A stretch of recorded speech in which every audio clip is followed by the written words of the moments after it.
So Chennedy Carter is back in the WNBA, and she's back doing, for lack of a better way of describing it, she's back doing Chennedy Carter things. Like, Chennedy Carter is one of the best players in the world, bar none. I don't really care what anyone wants to say about this. She is one of the best players in the world. The fact she was out of the league last year is still crazy. It is still crazy. Like, she came up against a pretty... Like, look, I'm not going to lie. The Japanese national team are one of these weird teams that for some reason can just get hot. They can just get hot every now and again, and when they get hot, it's a really tough team to come up against. Like, they just started chucking.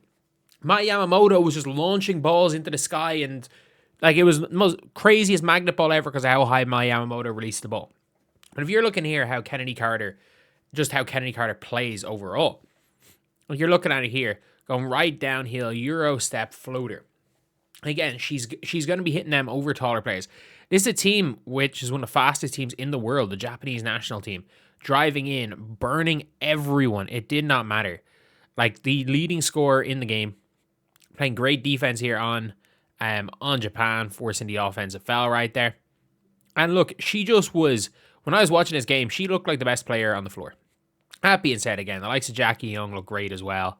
It wasn't like the Aces starters didn't look exceptional. Like, Bree Turner was on the floor. She assisted a Bree Turner layup, which is a tough thing to do. Even Kirsten Bell looked good yesterday, to be fair. But Chennedy Carter just looked a class above again. And she's at the level offensively of a Jackie Young. She's at the level offensively. She's at least an equivalent offensive player to a Chelsea Gray. And the thing is that, like, she's basically, this is a player who thinks she's the best player in the world, but also knows that she's playing with some of the best players in the world. And you can hear in every interview, this is a new human being.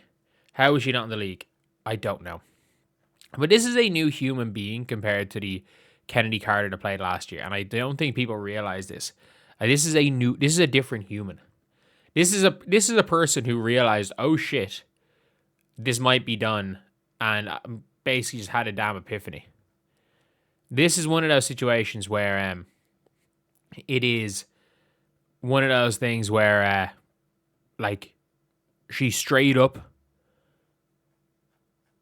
knew that she was done.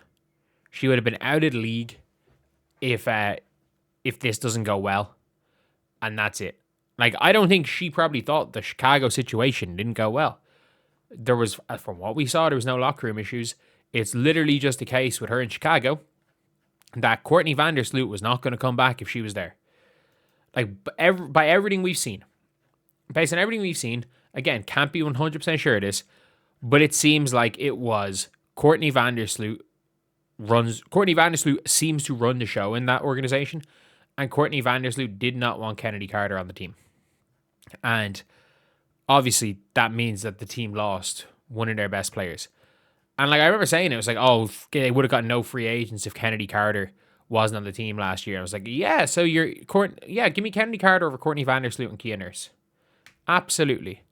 Absolutely. But now she is just for lack of a better way of describing it, she's like a luxury for the Aces. If things don't work out, they can just get rid of her. Like, they can get rid of her if it doesn't work out. If it does work out, they probably win another title. Like, could you imagine having that luxury of a player that if it works out, you're probably winning it all, and if it doesn't work out, so be it. So be it. If it doesn't work out, we'll move you out of the lineup. We'll just cut you, and somebody else is going to come in and do exactly what you were doing for us. So overall, it's just one of those tough things when it comes down to it for any team that's facing the Aces, because Chennedy Carter is, no question about it, one of the top players in the W. And when you have that type of player, that's, for lack of a better way of describing it again, pretty much a luxury player that if she's stinking it up or her attitude's bad, you can cut. Like, that makes you as a team very tough to beat. I'm not going to say unstoppable because whatever the hell the New York Liberty are doing, they're really tough to beat. Like, they might have a better 3-guard lineup than the Fever. Like, these are games where Raven Johnson's going to have to play more minutes than Lexi Hull when you're playing the Aces.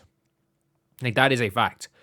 Like, Lexi Hull might end up playing 5 minutes a game against the Aces because you need Raven Johnson on the floor. Kelsey can take one of Chennedy or Jackie. Kelsey can't take both. Both of them are just going to run past Caitlin. Caitlin can guard Chelsea. Or if they go with their 4-guard lineup, Caitlin can guard Jewel. If they go with the power forward Chelsea Gray, then you put Sophie on Chelsea Gray and Aaliyah matches up with Aja. But I'm looking at lineups and I'm looking at this team as like, if the Fever face off against this team in the playoffs, it's the lack of Lexi Hull minutes are going to be something that people are kind of confused about, because I don't see how the Fever can match up to this team without Raven Johnson on the floor, because Lexi Hull's not the quickest. I'm not saying Lexi Hull's neither is Sophie. I'm not saying Lexi's not a good defender. I'm not saying Sophie's. I think Lexi's. I don't know. They're both, like, Lexi's probably a 7.5 out of 10 defender. She just causes havoc. Sophie's probably a 7 out of 10 defender, but is passive. Neither of them are quick enough to guard either Jackie or Chennedy, and they become really tough. The fact is that they're probably still going to start Kirsten. They probably still might start Kirsten Bell. If they start Jewel Lloyd, it is what it is. But, like, if they go and start Kirsten Bell and they do the same thing, and suddenly you've got Chennedy and Jewel Lloyd come off the bench, it's like, oh shit, this is tough. And it's going to be an interesting one because the Liberty have just gone pure. The Liberty have gone, let's get as big and as skilled as possible. The Aces are like, let's just go for firepower. Let's just go out and gun teams. And I think the Fever are on the outside looking in to those two. I think they are. I think the fact is that the Fever have the best big three in the W. I think it's not that it's hard to argue that. You could argue New York's, but in my opinion it is. In terms of stylistically meshing, they should have the best big three. But after that, on a man-for-man basis, like, and whatever about Chris DeMarco for the Liberty as a coach, the Aces have the best coach in the league. So maybe outside of Cheryl Reeve. But yeah, they're going to be so hard to stop. Going to be so damn hard to stop, especially if Chennedy is looking like Chennedy Carter again. And the fact for people being like, oh, it's going to blow up having Chennedy Carter, like blow in their face having Chennedy Carter. I don't think people understand. This is a new human. This version of Chennedy Carter is a new person. So anyway, yeah, that's the video. See you guys.